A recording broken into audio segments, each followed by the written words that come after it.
Good morning, this is Brijesh. मेरे प्रिय दोस्तों, हमारा टॉपिक चल रहा था भारत का भूगोल। और भारत के भूगोल में सीरीज़ वाइज हम आपको अध्ययन करा रहे थे। उसमें हम आपको अध्ययन करा चुके हैं उत्तर का पर्वतीय प्रदेश, उत्तर का विशाल मैदान और प्रायद्वीपीय पठार, तथा आज हम उसमें अध्ययन करेंगे प्रायद्वीपीय भारत के पर्वत। प्रायद्वीपीय भारत के कौन कौन से पर्वत हैं उसके बारे में अध्ययन करते हैं।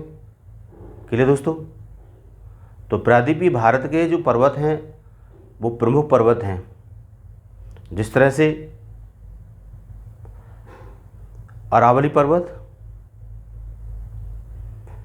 विंध्याचल पर्वत।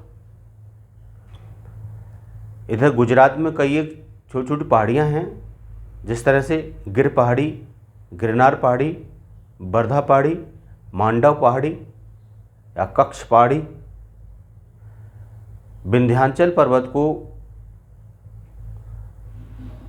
कई एक भागों में विभाजित हुआ है, जिस तरह से विंध्याचल,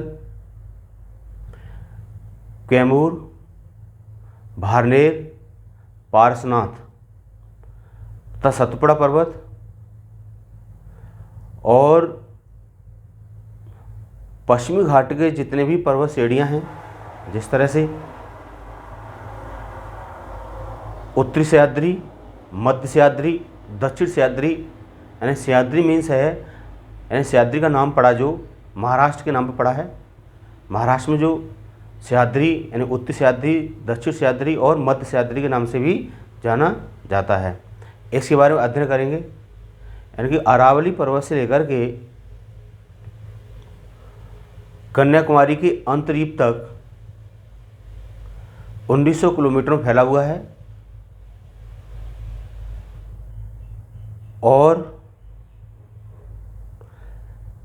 यहाँ पर हरिश्चंद्री पहाड़ी, अजंता एलोरा की पहाड़ियाँ, कलसुबई, सालहेर, महाबलेश्वर, बंगलुरु की पहाड़ी, कुंद्रेमुख की पहाड़ी, बाबा बदून की पहाड़ी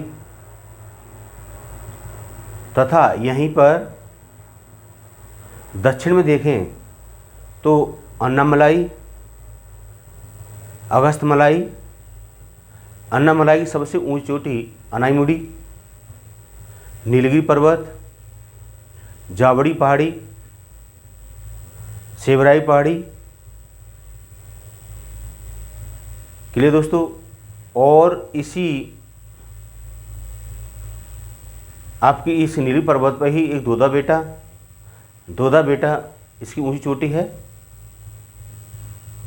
सेवराई पहाड़ी, जावड़ी पहाड़ी, पालकोंडा, बालकोंडा,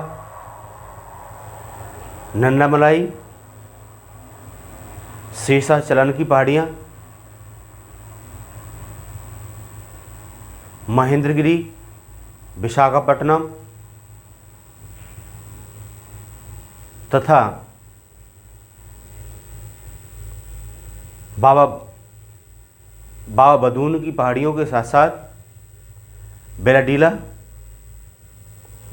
बादाम पहाड़ और छोटा नागपुर पर कुछ पहाड़ियाँ हैं और राजमहली पहाड़ी तथा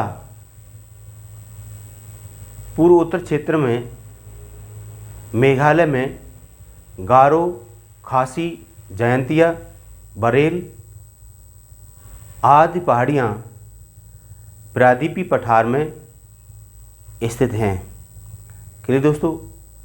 तो ये पहाड़ियाँ अरावली पर्वत से लेकर के दक्षिण में कन्याकुमारी अंतरीप तक फैली हुई हैं। इन पहाड़ियों का निर्माण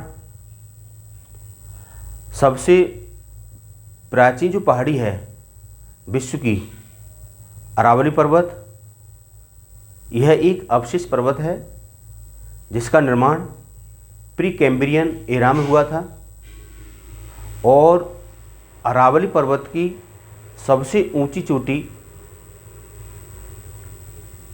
माउंट आबू है 1722 मीटर, जो कि यहाँ पर सबसे अधिक जैन मंदिर स्थित हैं। शेर है, इसके बाद जरगा पहाड़ी है आदि यहाँ पर अरावली पर्वत की प्रमुख चोटियाँ हैं।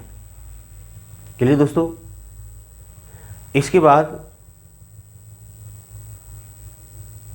गुजरात में सौराष्ट्र क्षेत्र, काठियावाड़ क्षेत्र, गिरनार, वर्धा, मांडव, कच्छ पहाड़ियाँ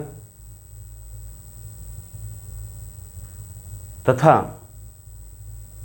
पश्चिमी घाट पर स्थित सह्याद्री पर्वत एक भ्रंश कगार पर्वत है, फोल्ड माउंटेन पर्वत है।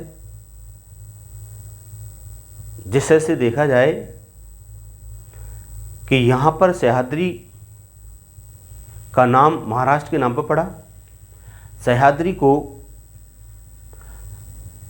3 भागों में विभाजित किया जाता है। क्लियर दोस्तों।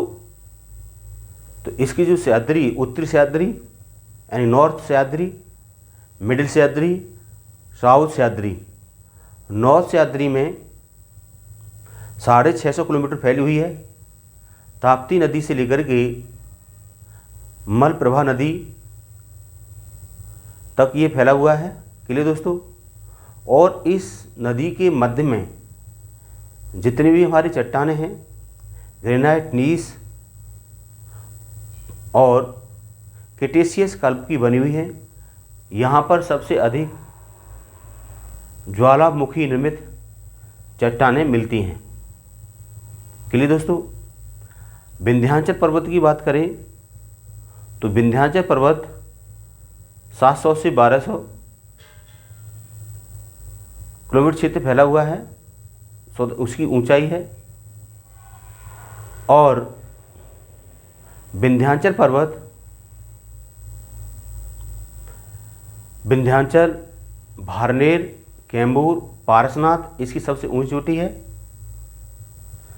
और राजमहल पहाड़ियों तक ये फैला हुआ है।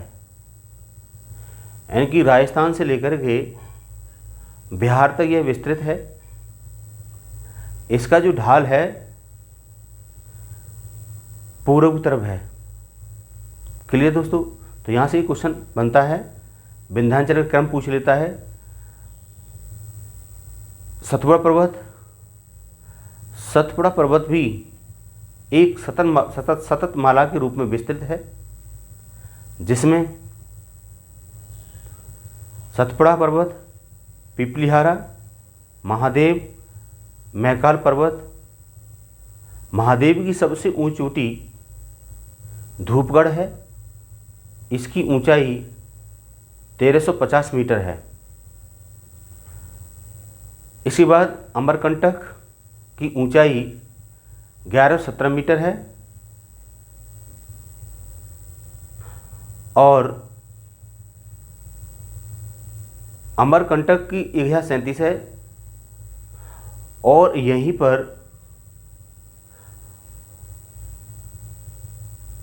आपका क्षेत्र पड़ता है मध्य प्रदेश में। अमरकंटक पर टूरिस्ट प्लेस हैं, जिस तरह से